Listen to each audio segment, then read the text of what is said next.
অপরাধী কিনা যদি সামান্য কোনো সন্দেহের অবকাশ থাকে সেটা তাদের ফেভারে যাবে। এদিকে আবারও সেনা প্রধানের পদক্ষেপে সারা দেশ তোলপাড় হয়েছে। বিশেষ করে সমন্বয়কদের উপর কঠিন প্রভাব পড়ে। সাধারণ মানুষ এবং শিক্ষার্থীরা আবারও রাজপথে নেমেছে। তারা তাণ্ডব করতেছে। কি হবে এখন দেশের ক্ষমতাটি কে দখল করবে? অন্যদিকে সেনা প্রধানের এই বার্তার পর আমাদের সেনাপ্রধান জেনারেল ওয়াকারুজ্জামানের বক্তব্য নিয়ে ঘরে বাইরে গত 2 দিন ধরে যে ধরনের আলোচনা চলছে, বিশ্লেষণ চলছে, ঠিক একইভাবে দেশে এবং দেশের বাইরে, বিশেষ করে দেশের বাইরের গণমাধ্যমগুলোতে, আন্তর্জাতিক বিভিন্ন গণমাধ্যমে নানান ধরনের প্রশ্ন উত্থাপিত হচ্ছে, নানান ধরনের বক্তব্য বিশ্লেষণের চেষ্টা করা হচ্ছে। কারণ বিভিন্ন ইস্যুতে জনগণের দিক থেকে নানা রকম চাপ সরকারের উপরে তৈরি হয়।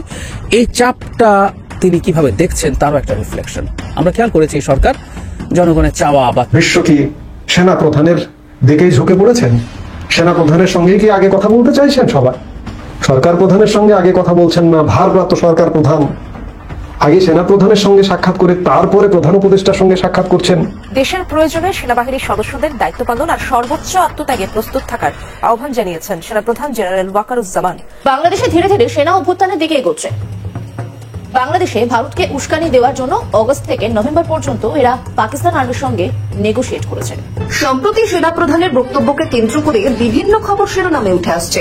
বাংলাদেশে আসছে ডিসেম্বরের মধ্যে নির্বাচনের প্রত্যাশা ব্যক্ত করে সেনাবাহিনী প্রধান জেনারেল ওয়াকারুজ্জামান দেশবাসীকে ঐক্যবদ্ধ থাকার আহ্বান জানিয়েছেন। এই ধরনের বক্তব্য একেবারেই অনুচিত, কিন্তু সেনাপ্রধানের মতো একটা জায়গা থেকে এই কথা বলাটাকে আমরা সন্দেহের চোখে দেখতেই পারি। নাম নিতে অজু করতে হবে, আমরা তো দমে দমে নেই না, একটু ব্যথা পাইলে আল্লাহর নাম নেই, অজু করে নিতে হবে। ব্যথার সঙ্গে সঙ্গে তো আল্লাহর নাম মুখে চলে আসে। ব্যথা পাইলাম, দৌড়ে গেলাম, অজু করলাম, তারপর আল্লাহর নাম নিব, এরকম হয়? এইভাবেই কেঁপে যাচ্ছে একে একে সবাই। দর্শক শ্রোতা, দেশের মধ্যে অনেক চাঞ্চল্যকর ঘটনা ঘটছে। এই ঘটনাগুলো দেখে সারা বিশ্ব অবাক হচ্ছে বাংলাদেশকে দেখে। অন্যদিকে সেনাপ্রধানও একটা বক্তব্য দেন। তার বক্তব্যকে কেন্দ্র করে নতুন নতুন তথ্য সবার সামনে এসেছে। এইসব বিষয় পর্যালোচনা করে আমরা অনেক তথ্য পাই এবং ভিডিও পাই। সবকিছু আপনাদের সামনে এক এক করে ধারাবাহিকলি তুলে ধরবো। ভিডিওটা কিছুটা লং হবে, কিন্তু অনেক তথ্য জানতে পারবেন। সর্বশেষ বাংলাদেশের পরিস্থিতি কোন জায়গায় গিয়ে দাঁড়ায়। অন্যদিকে সমন্বয়কদের উপর যে একটা প্রভাব পড়েছে, আপনারা সবাই জানেন যে তারা রাজনৈতিক দল গঠন করেছে এবং দল গঠনকে কেন্দ্র করে তাদের উপর অনেক কঠিন কঠিন প্রভাব পড়তেছে, ঝামেলা হচ্ছে, অনেক কিছু হচ্ছে। সবকিছু দেখতে পারবেন। এই সম্পূর্ণ ভিডিও দেখুন। আসুন আপনাদের জন্য যে নিউজগুলো রেডি করেছি সেগুলো আগে দেখে আসি এবং ভিডিও শেষে আমাদের গুরুত্বপূর্ণ মন্তব্য করি।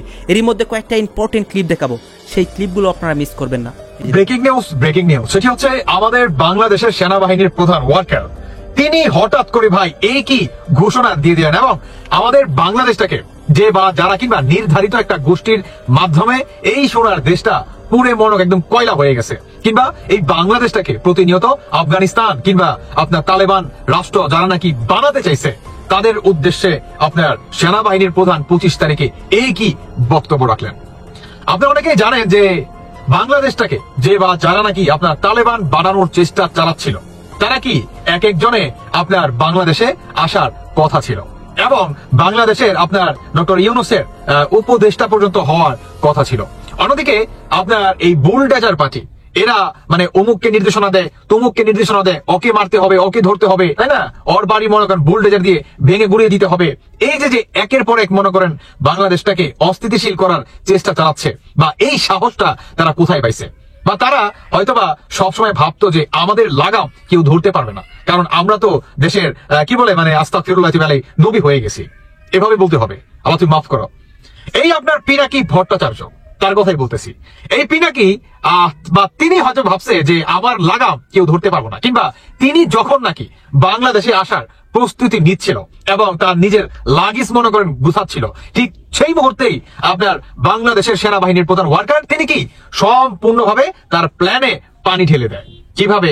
আপনার 25 তারিখে সেনাবাহিনীর প্রধান ওয়াকার তিনি যখন ভাষণ দেন যে এনাফ ইজ এনাফ, আমাদের বাংলাদেশটাকে যে বা যারা কিংবা নির্ধারিত একটা গোষ্ঠীর মাধ্যমে প্রতিনিয়ত এই সোনার দেশটাকে যারা নাকি অস্থিতিশীল করার চেষ্টা চালাচ্ছে, তাদের উদ্দেশ্যে বলতে চাই এনাফ, অনেক হয়েছে, অনেক হয়েছে। এখন নিজেদের ভিতরে কাদা ছোড়াছুড়ি বন্ধ করেন। কি নিজেদের ভিতরে কাদা ছোড়াছুড়ি বন্ধ করেন, ঠিক তখনই কিন্তু ওই নির্ধারিত গোষ্ঠীও কিন্তু আপনার কি পাশার কাপড় খুলে যায়, পাশার মনে করেন কাপড় খুলে যায়। কিভাবে? ঠিক তখনই সাথে সাথে কি নোংরা নোংরা স্ট্যাটাস দিছে এই পিনাকি, দেখছেন? আমি কিন্তু দেখেছিলাম গতকালকে ভিডিওতে। এখন আসুন, বাংলাদেশের সেনাবাহিনীর প্রধান ওয়ার্কারকে এই নির্ধারিত জঙ্গিবাদী গোষ্ঠীরা তারা কি সরানোর জন্য একটা আপনার একটা মনে করেন পায়তারা মনে করেন চালাচ্ছে, মানে কঠিন একটা পায়তারা চালাচ্ছে এই ওয়ার্কারকে যাতে কি সরাতে পারে। আপনারা অনেকে জানেন যে আমাদের এই বাংলাদেশের অন্তর্বর্তীকালে সরকারের আন্ডারে যদি আপনার স্বাধীনতার দল কেউ থাকে, সেখানে আপনার দুইজন ব্যক্তি আছে। প্রথম হচ্ছে আপনার এই রাষ্ট্রপতি শাহাবুদ্দিন চপ্পু, আর দ্বিতীয় হচ্ছে বাংলাদেশের সেনাপ্রধান ওয়ার্কার। এই দুইজনে কিন্তু আছে, যদি আপনি আওয়ামী লীগের ধরেন, এই দুইজনে কিন্তু আছে।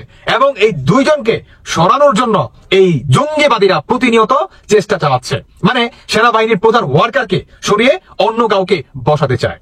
বর্তমান এই নির্ধারিত গোষ্ঠীরা এই ওয়ার্কারের পিছনে আঠার মতো মনে করে লেগে আছে। আমি দেশ ও জনগণদের উদ্দেশ্যে একটি বার্তা দিচ্ছি, সেটি হচ্ছে বাংলাদেশের সেনাবাহিনীর প্রধান ওয়ার্কারের এই মুহূর্তে আমাদের যারা নাকি আমরা স্বাধীনতাকে বিশ্বাস করি, আমাদের মতো মানুষদের সাপোর্ট অত্যন্ত গুরুত্বপূর্ণ এবং প্রয়োজন। তিনি আসলে অনেক একাকিত্ব নিজেকে ফিল করে। আমাদের বাংলাদেশের সেনানিবাসে বর্তমান অনেক কিছু ঘটতেছে, কিন্তু প্রকাশ্যে আসতেছে না।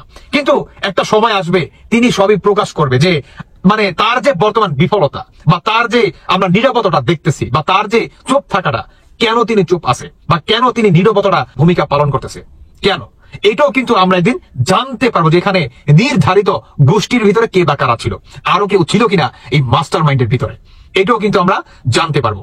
অন্যদিকে আমাদের এই বাংলাদেশটাকে পুনরায় তালেবান বানানোর জন্য এই আপনার পিনাকি, ইলিয়াস বা আরো যে মনে করেন জঙ্গিরা আছে, প্রতিনিয়ত দেশটাকে অস্থিতিশীল করার চেষ্টা চালাচ্ছে এবং বাংলাদেশটাকে কিভাবে পূর্ব পাকিস্তান বানানো যায় তারা কি এই চেষ্টা মনে করেন চালাচ্ছে। কিন্তু আমরা বলে দিতে চাই, আমরা এদেরকে সফল হতে দিব না।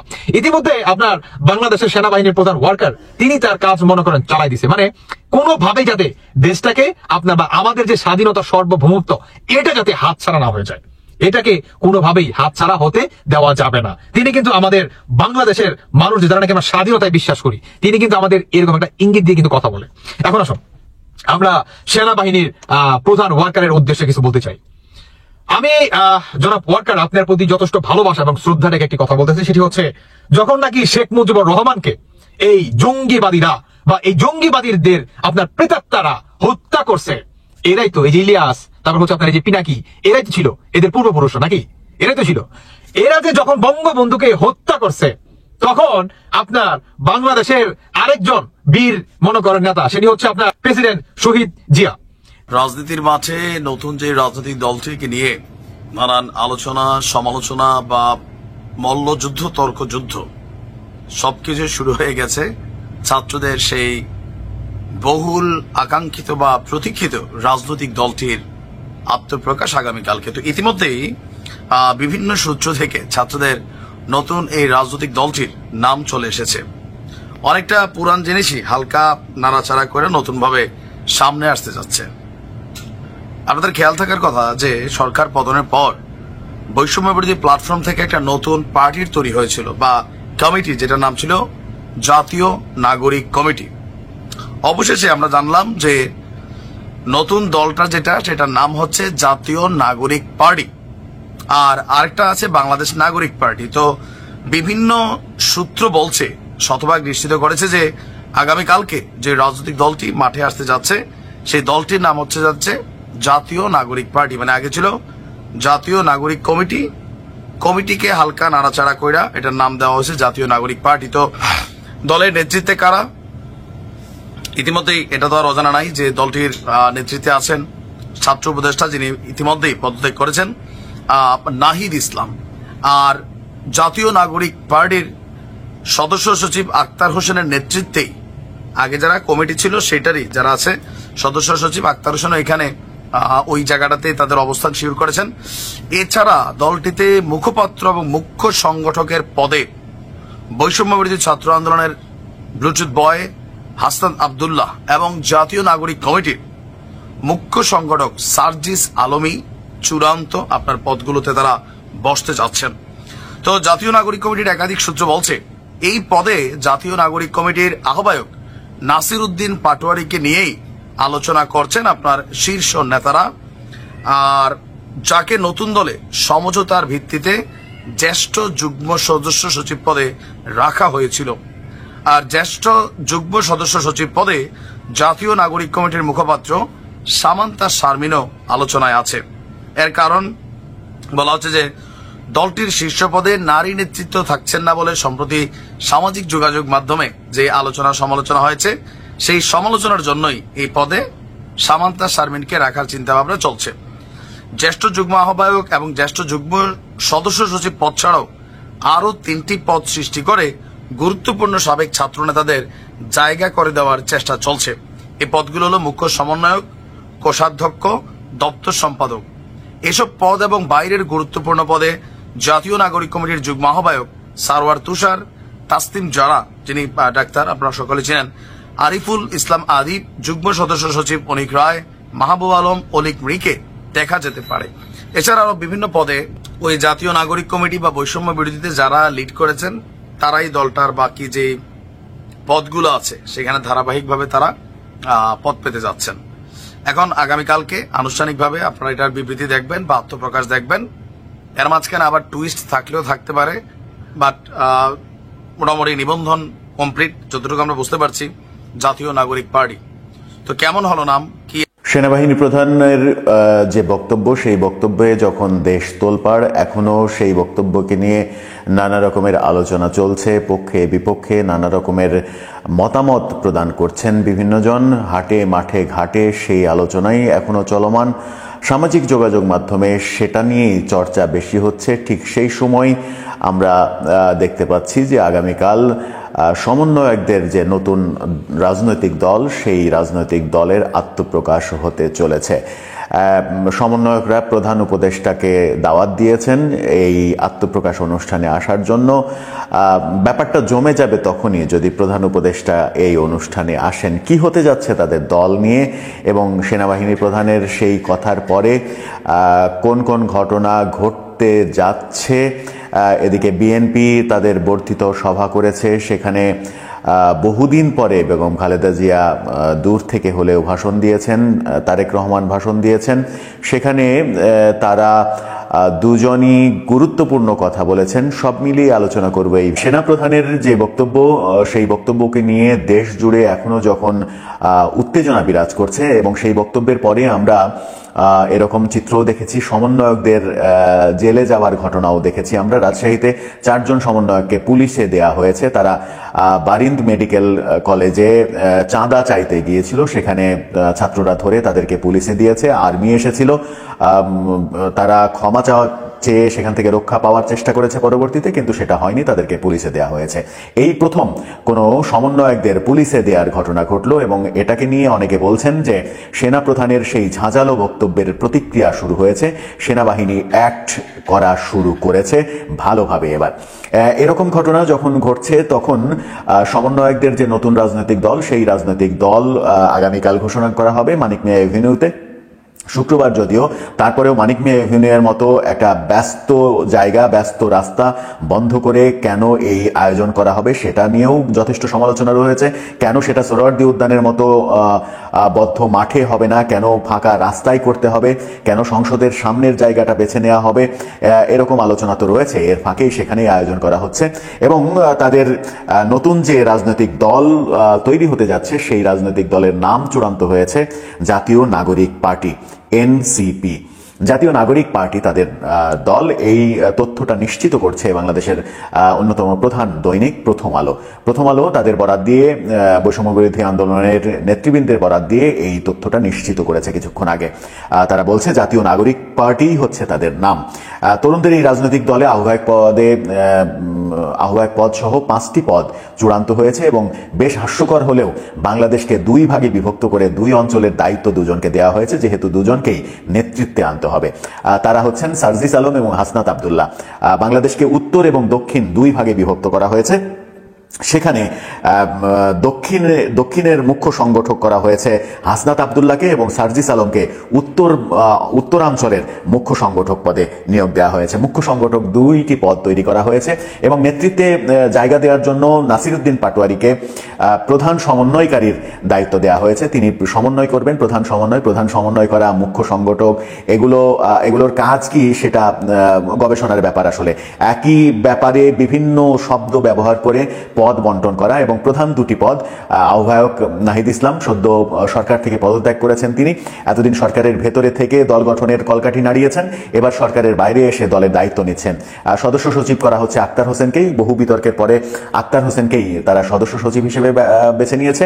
মজার ব্যাপার হচ্ছে 5টি যে মুখ্য পদ, 5 জনের যে জায়গা হয়েছে, এই 5 জনের মধ্যে 5টি প্রধান পদে একজনও নারী প্রতিনিধি নেই। এটা নিয়ে তাদেরকে প্রশ্ন করা হলে তারা দায়সারা গোছের উত্তর দিয়েছেন। তারা বলেছেন যে কোনো দলের চাইতে তাদের দলে নারী প্রতিনিধি অনেক বেশি থাকবে, নারীদের অনেক বেশি মূল্যায়ন করা হবে। মূল্যায়নের উদাহরণ আমরা দেখতেই পাচ্ছি। 5টা পদ, সেই 5টা পদে, আবারও বলছি 5টা পদ, আহ্বায়ক নাহিদ ইসলাম, সদস্য সচিব আক্তার হোসেন, প্রধান সমন্বয়কারী নাসিরউদ্দিন পাটোয়ারি এবং দক্ষিণাঞ্চলের মুখ্য সংগঠক হাসনাত আব্দুল্লাহ, উত্তরাঞ্চলের মুখ্য সংগঠক সার্জিস আলম। এই 5টা পদ, 5টা পদের একটিতেও নারীদের অংশগ্রহণ নেই। প্রধান উপদেষ্টাকে দাওয়াত দেওয়া হয়েছে, প্রধান উপদেষ্টা নাকি সাদরে গ্রহণ করেছেন তাদের দাওয়াত, এমনটাও জানানো হয়েছে তাদের পক্ষ থেকে। এখন দেখার বিষয় প্রধান উপদেষ্টা এই অনুষ্ঠানে আসেন কিনা, উপদেষ্টা পরিষদকেও দাওয়াত দেওয়া হয়েছে, তারাও আসেন কিনা সেটাও দেখার বিষয়। বিএনপি জামাত সবাইকেই দাওয়াত দিচ্ছেন তারা, বিএনপি জামাতের প্রতিনিধি হয়তো থাকবেন, বিএনপি আসে কিনা এটাও একটা বড় প্রশ্ন। বিএনপির প্রতিনিধি উপস্থিত হলে সেটা একটা নতুন অর্থ মিন করবে, আবার যদি উপস্থিত না হয় সেটাকেও ভিন্নভাবে ব্যাখ্যা করার স্কোপ থাকবে। এখন আমরা কালকে পর্যন্ত ওয়েট করব যে কালকে কারা উপস্থিত হচ্ছেন অতিথি হিসেবে, সেটা খুবই গুরুত্বপূর্ণ একটা বিষয়। এই প্রস্তুতি যখন চলছে, তারা যখন এরকম প্রস্তুতি নিচ্ছে, তখন দেশে আইন শৃঙ্খলা পরিস্থিতির চরম অবনতি এবং আজকে ঢাকা বিশ্ববিদ্যালয়ে তাদেরই যে বৈষম্যবিরোধী ছাত্র আন্দোলন থেকে যে নতুন ছাত্র সংগঠন তৈরি হয়েছে, গতকালকে মারামারি হয়েছে, ব্যাপক মারামারি হয়েছে গতকালকে। আমরা আমাদের ভিডিওতে কম বলেছিলাম, কিন্তু সেটা আসলে ব্যাপক আকারে মারামারি হয়েছে, বেশ কয়েকজন হাসপাতালে রয়েছে এবং সেই ঘটনার জন্য আজকে বাকের কাদের, যারা এই নতুন ছাত্র সংগঠনের নেতা, তারা আজকে ক্ষমা চেয়েছে, বেসরকারি বিশ্ববিদ্যালয়ের ছাত্রদের কাছে ক্ষমা চেয়েছে। সেই তুলকালাম কাণ্ড এখনো চলছে, ক্ষমা চাওয়ার ব্যাপারগুলো চলছে এবং তাদের মধ্যে একজন নেতা, কোনো একজন নেতা, নামটা এই মুহূর্তে মনে করতে পারছি না, তারা সেই নেতা আবার পদত্যাগও করে ফেলেছেন একদিনের মধ্যে। এই ঘটনা যখন ঘটছে তখন দেশের আইন শৃঙ্খলা পরিস্থিতি একেবারে তলানিতে অবস্থান করছে। সবাই যখন ভাবছেন স্বরাষ্ট্র উপদেষ্টাকে সরিয়ে দেওয়া উচিত, তার বদলে অন্তত ব্রিগেডের শাখাওয়াতকে আবার নিয়ে আসা উচিত, তখন ব্রিগেডিয়ার শাখাওয়াত সেনাবাহিনী প্রধানের বক্তব্য নিয়ে একটি মন্তব্য করেছেন। বলেছেন সেনাবাহিনী প্রধানের বক্তব্য খুবই অর্থবহ, তিনি না জেনে না বুঝে অর্থহীন কোনো কথা বলেননি। অর্থাৎ ব্রিগেডিয়ার শাখাওয়াত পরোক্ষভাবে সেনা প্রধানের যে হুঙ্কার, যে হুমকি, সেনা প্রধানের যে সাবধানবাণী, সেটাকে গ্রহণ করে নিলেন। তার মানে ব্রিগেডিয়ার শাখাওয়াতও বুঝছেন যে সরকার আসলে কাজ করছে না, পরোক্ষভাবে হলেও তিনি স্বীকার করে নিয়েছেন যে সরকার আসলে কাজ করতে পারছে না, সরকার পুরোপুরি ব্যর্থতার দিকে যাচ্ছে। স্বরাষ্ট্র উপদেষ্টার প্রসঙ্গে তাকে প্রশ্ন করা হলে তিনি বলেছেন এই প্রশ্নটা স্বরাষ্ট্র উপদেষ্টাকেই করেন। তার মানে ব্রিগেডের শাখাওয়াতও যে বিরক্ত সরকারের কর্মকাণ্ডে, তাকে যে স্বরাষ্ট্র উপদেষ্টা থেকে সরিয়ে দেওয়া হয়েছিল, পরিণতি যে কত ভয়াবহ হয়েছে সেটা আজকে দেশের মানুষ যেমন টের পাচ্ছে, সরকারও। আগামীকাল ছাত্রদের দল ঘোষিত হতে যাচ্ছে। এর মধ্যে আমরা দেখেছি নিশ্চয়ই সাবেক শিবির বলে যে একটা বর্গ তৈরি হয়েছে এই দলটার ভেতরে, তাদের খুব গুরুত্বপূর্ণ দুজন নেতা, জনাব জুনায়েদ এবং জনাব রাফে, সেখানে থাকছেন না। দীর্ঘদিন বেশ ডিবেট হয়েছে, নট অনলি ডিবেট, কিছুটা সংঘাত হয়েছে অভ্যন্তরীণ ভাবে এবং এই দুজন নিজেদেরকে সরিয়ে নিলেন। আমরা পত্রপত্রিকায় দেখছি তারা তাদের এটা জানিয়েছেন ফর্মালি, কিন্তু তারা যে বর্গটার কথা বলছে এক্স শিবির, তারা যে সবাই নেই তা নয়। নতুন কমিটিতে আমি পত্রিকায় দেখলাম যে এদের আবার অনেকেই থাকবেন, সেটা দেখা গেল। দলটা কেমন হয় কি হয় সেটা নিয়ে কথা বলবো, কিন্তু এই যে ডিভাইডেশন, এটা নিয়ে একটু কয়েকটা কথা বলতে চাই। তার আগে একটু ক্লিয়ার করে রাখা ভালো, ছাত্রদের দল যখন বলি এটা আসলে জেনারেলাইজ করছি আমরা অনেকেই, এটা আসলে খুব মনোলিথিক না।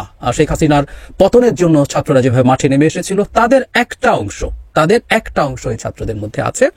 এমনকি আমরা গতকাল ঢাকা ইউনিভার্সিটিতে দেখেছি একটা নতুন ছাত্র সংগঠন যখন তারা তৈরি করতে যাচ্ছেন, সেখানেই দেখেছি যেখানে অনেকে এক্সক্লুডেড হয়েছেন। প্রাইভেট ইউনিভার্সিটি স্টুডেন্টরা, মাদ্রাসা স্টুডেন্টরা, নানাভাবে বিভিন্ন অনার্স কলেজের স্টুডেন্টরা তারা এক্সক্লুডেড হয়েছে। সুতরাং ছাত্র বলতে যে বর্গটাকে বোঝায়, যারা পলিটিক্যালি অ্যাফিলিয়েটেড ছিলেন, মানে ঘোষিত শিবির বা ছাত্র দল, তারা তো নেই, সাধারণ ছাত্ররা নেই, এর মধ্যে অনেককেই এক্সক্লুড করা হচ্ছে। তো একটা নির্দিষ্ট বর্গের স্টুডেন্টদের দল তৈরি হচ্ছে, আমরা এভাবে বলবো।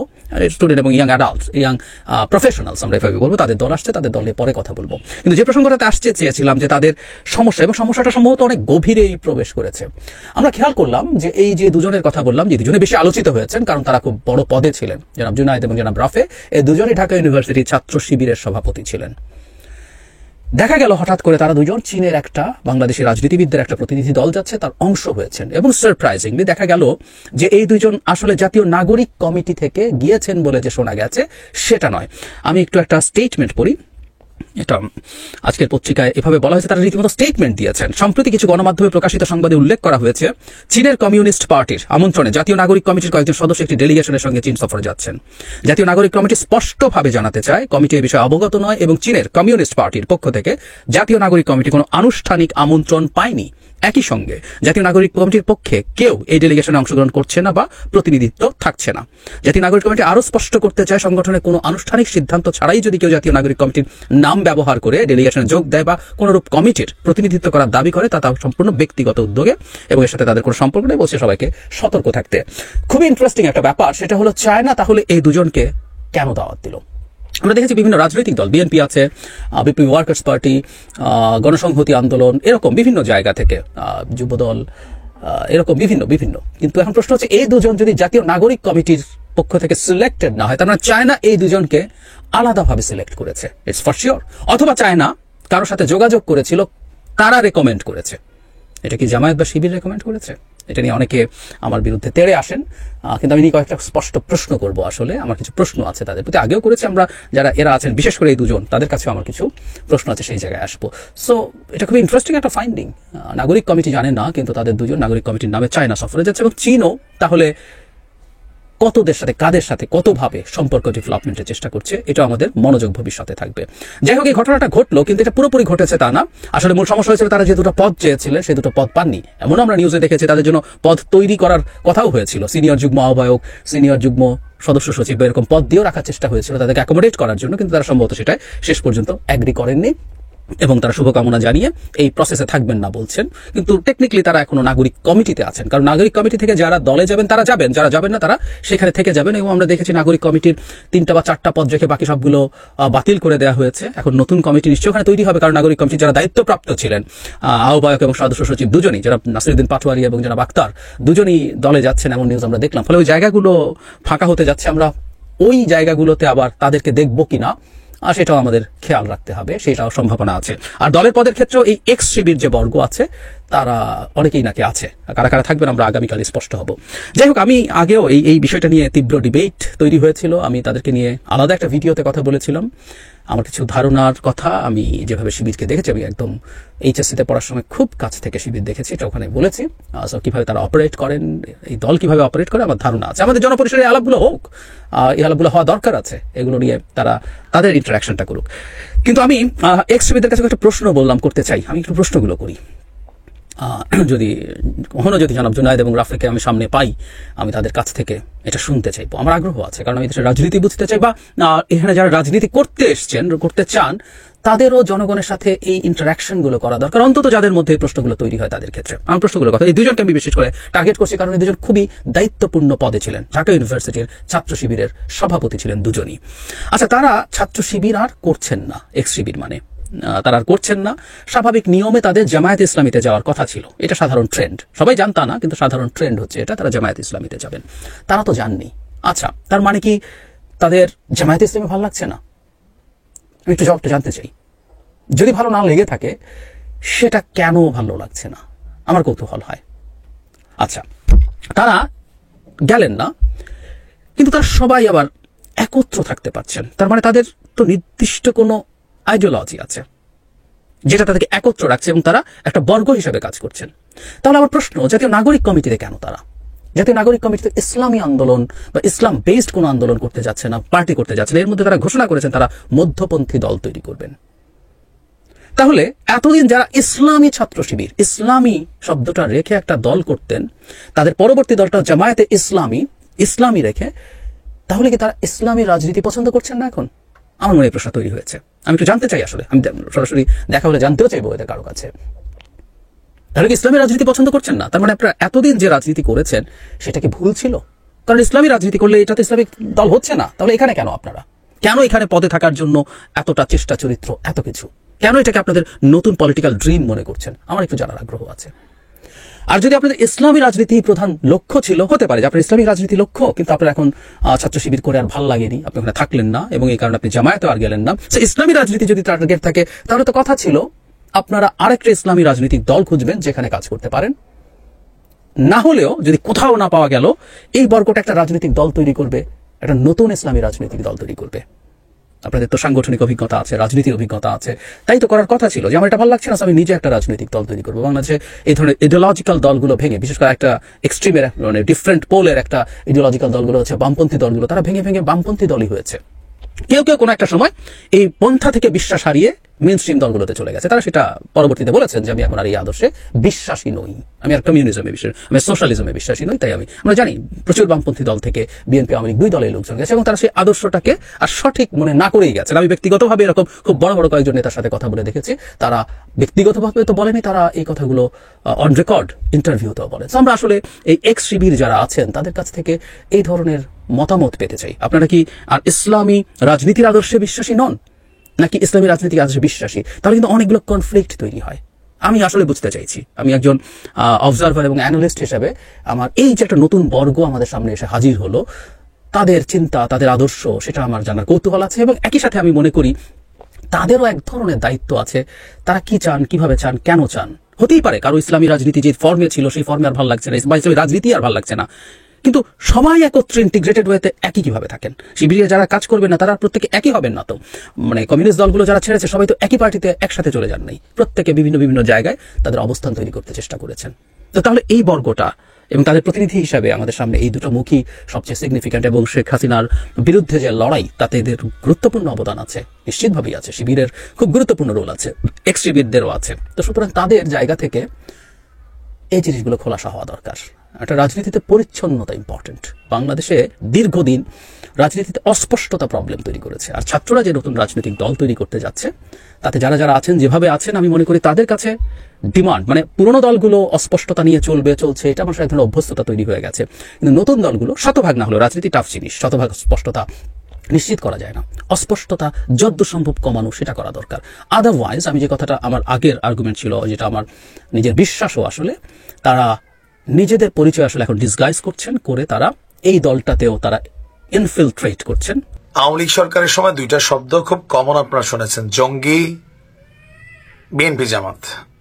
যে কোনো ঘটনা যখন বাংলাদেশে ঘটতো, স্বরাষ্ট্রমন্ত্রী ছিল একজন, আর সেই পরের দিন বলতো যে এটা বিএনপি জামাত দেশের আইন শৃঙ্খলা পরিস্থিতি খারাপ করার জন্য দেশি বিদেশি চক্রান্তে লিপ্ত একটা মহল, এরা দেশের ভালো চায় না।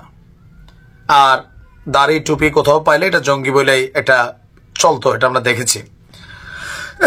তো সরকার পরিবর্তনের পর এই ইউনূস সরকারও আবার সেম থিওরি অ্যাপ্লাই করে। বাংলাদেশে যাই হয় মোটামুটি সব জায়গায় নতুন দুইটা শব্দ আসছে, দুর্বৃত্ত, একদল মুখোশধারী। তো এই একদল মুখোশধারী আর দুর্বৃত্ত কারা? ঘুরা ফিরে আসে, এরা সবাই আওয়ামী লীগ, যুবলীগ, ছাত্রলীগ। এরা নানান রূপে নতুন রূপে বাংলাদেশে ফিরেছে। আবার সরকারের উপদেষ্টারা যারা আছেন ছাত্রদের মধ্যে, শেখ হাসিনা কি নির্দেশ দিচ্ছেন তাদের কাছে গোপন তথ্য আছে, তারাও মাঝে মাঝে বলেন। তো কিছু কিছু ঘটনা সত্যতা প্রমাণও করে যে নতুন রূপে কি আওয়ামী লীগ ফিরলো। আবার কিছু ঘটনা এমনও তো হইতে পারে এখন বিএনপি ক্ষমতায় না আসুক, আওয়ামী লীগ চায়। আওয়ামী লীগ যদি চায়, আমার মনে হয় যে এটা চায় যে বিএনপি ক্ষমতায় আসুক, না আসুক চায় না। তো এই ঘটনার পেছনে অন্য কেউ তো ঘটনা ঘটাইতে পারে। এক দাগে মোটা দাগে সব আওয়ামী লীগ বানাই দেব ঠিক না, আগে ইনভেস্টিগেশন করা উচিত। যাই হোক, ঘটনার প্রেক্ষাপট হচ্ছে ফরিদপুরের আলফাডাঙ্গায় বিএনপির যে কার্যালয় আছে, গভীর রাতে সেখানে পেট্রোল বোমা আপনার বিস্ফোরণের ঘটনা ঘটেছে। পুরো অফিস দোমরায়া মোচরায়া আলোয় গেছে। পরে ঘটনাস্থল থেকে 4টি অবিস্ফোরিত বোমাও উদ্ধার করেছে পুলিশ। মঙ্গলবার গভীর রাতে উপজেলার সদর বাজারের হাসপাতাল রোডে বিএনপির উপজেলা কার্যালয়ে এই বোমা হামলার ঘটনাটি ঘটল। স্থানীয় জনগণ বলছে, দিবাগত রাত 2টার দিকে উপজেলা বিএনপির দলীয় কার্যালয়কে লক্ষ্য করে বিপরীত দিক থেকে দুর্বৃত্তরা পেট্রোল বোমা নিক্ষেপ করে এবং এতে সাথে সাথে বিএনপির কার্যালয়ে আগুন ধরে যায় এবং পশ্চিম দিকে জানালার একাংশ পড়েও যায়। বোমা বিস্ফোরণের শব্দে স্থানীয় লোকজন এবং বাজারের নৈশ প্রহরীরা ঘটনাস্থলে এসে ফায়ার সার্ভিসকে খবর দেয়। তো পরে ফায়ার সার্ভিসের কর্মীরা তালা ভেঙে ভেতরে প্রবেশ করে আগুন নিয়ন্ত্রণে আনেন। পুলিশের বক্তব্য যে সিসিটিভি ফুটেজ ঘটনাস্থল দেখে মোটামুটি এটার ব্যাপারে একটা ইনভেস্টিগেশন চলছে। তো জড়িত কারা, পুলিশ কোনো কথা না বললেও কমেন্টে আবার স্থানীয় নেতারা তারা বলছে যে এটা নিশ্চিন্ত, মানে এটা নিশ্চিত এটা আওয়ামী লীগের দুর্বৃত্তদের কাজ। স্বরাষ্ট্র উপদেষ্টা সারা বাংলাদেশে এই মুহূর্তে তিনি সবচেয়ে ভারী চামড়াওয়ালা মানুষ। আমি বরাবরই বলি যে এই দেশের রাজনীতিবিদদের কাছ থেকে আমরা ভালো কিছু আশা করেন, আপনারে বসাই দেই না, আপনি কতটুকু পদত্যাগ করেন। কেউ কেউ বলছেন নাহিদ তো করছে, প্রধানমন্ত্রী হওয়ার জন্য করছে। ভাই, যদি কোনো রাজনৈতিক দল তৈরির প্ল্যানিং না থাকতো এই নাহিদ এখন মানে পদত্যাগ করতে আপনার মনে হয় পাগল, জীবনেও করতো না। এখন একটা দলের প্রধান পদে সে যাবে, আসিফ বৈশা আছে না, আসিফের পদ তখন তো রেডি হবে, সেইখান থেকে নামবে। তার বাবা তো অলরেডি নির্বাচনের জন্য এলাকাবাসীর কাছে দোয়া চাইছে। আসিফও আবার ব্যক্তি কোষাগার হোক, রাষ্ট্রীয় কোষাগার হোক, তার কাছে বিভিন্ন ফান্ড আছে, 10 লক্ষ টাকা অনুদান দিছে। সো এই চেয়ারটা আলাদা। স্বরাষ্ট্র উপদেষ্টা যখন দেশকে কন্ট্রোল করতে পারতেছে না, আইন শৃঙ্খলা পরিস্থিতিকে ব্যালেন্স করতে পারতেছে না, যা ঘটে সব আওয়ামী লীগের দুর্বৃত্ত বলে চালাই দিচ্ছেন। আমরা তো এর বাইরেও ঘটনা দেখছি, ম্যাক্সিমাম জায়গায় করছে। এত অপারেশন চলছে এতদিন পর্যন্ত ডেভিল্যান্ড সারা বাংলাদেশে একযোগে, এরপরও কেন এই ঘটনা ঘটছে? গাইজ আপনারা তো দেখলেন এখানে কি কথা হচ্ছে। অনেকে কিন্তু অনেক কথা বলতেছে, অনেকে আলোচনা করতেছে, অনেকে সমালোচনা করতেছে। দেশের বিভিন্ন অবস্থা এবং দেশের বিভিন্ন পরিস্থিতি নিয়ে অনেকে অনেক কথা বলতেছে, সবাই সবার মন্তব্য প্রকাশ করতেছে। দর্শক শ্রোতা, এতক্ষণ আপনাদেরকে যা কিছু দেখিয়েছি, মানে সেনাপ্রধানের বিষয়ে, সেনাপ্রধান যে একটা বক্তব্য দেন, তিনি কিন্তু আমাদের দেশটাকে চান যে তিনি আমাদের দেশটা স্বাভাবিক হোক, আমাদের দেশটা সুষ্ঠুভাবে চলুক। তিনি কিন্তু আমাদের দেশের জন্য অনেক কিছু করেছেন। বাংলাদেশ সেনাবাহিনী কিন্তু 2024 সালে যখন আমাদের দেশটা স্বাধীন হয়েছিল শিক্ষার্থীদের মাধ্যমে, তখনও কিন্তু শিক্ষার্থীদেরকে অনেক সাপোর্ট করেছে বাংলাদেশ সেনাবাহিনী। বাংলাদেশ সেনাবাহিনী কিন্তু আমাদের দেশটাকে সামনে এগিয়ে নিয়ে যাচ্ছে তাদের কাজকর্মের মাধ্যমে। ঠিক তেমনি এখন সেনাপ্রধানও বক্তব্যের মাধ্যমে অনেক কিছু বলেন। এখন তাকে নিয়ে অনেকে কি কথা বলে, অন্যদিকে দর্শক শ্রোতা অনেকের কথার মাধ্যমে কিন্তু অনেকে বিভ্রান্তিমূলক কথা ছড়ায়, সেগুলো কথায় আপনারা কান দিবেন না। এবং আরও অনেক স্পিকার রয়েছেন যারা কিনা তাদের বক্তব্যের মাধ্যমে আমাদের দেশের নিউজগুলো সবার সামনে প্রকাশ করে, তাদেরও অনেক কথা দেখিয়েছি। দর্শক শ্রোতা, তখন আপনাদেরকে যা কিছু দেখিয়েছি সব কিছু কিন্তু আমরা সোশ্যাল মিডিয়া থেকে সংগ্রহ করেছি। এখানে আমাদের নিজস্ব কোনো মন্তব্য নেই বা নিজস্ব কোনো সিদ্ধান্ত নেই। এইসব দেখে আপনাদের কি মনে হচ্ছে এবং আপনাদের মন্তব্য কি, এটা কিন্তু আপনারা অবশ্যই কমেন্ট বক্সে লিখে যাবেন। এবং আপনাদের কাছে আমার রিকোয়েস্ট থাকবে আমার চ্যানেলটি সাবস্ক্রাইব করবেন এবং পাশে থাকা বেল আইকনটি অবশ্যই বাজিয়ে যাবেন, যাতে করে নেক্সট ভিডিওটা সবার আগে আপনাদের কাছে পৌঁছায়। ধন্যবাদ।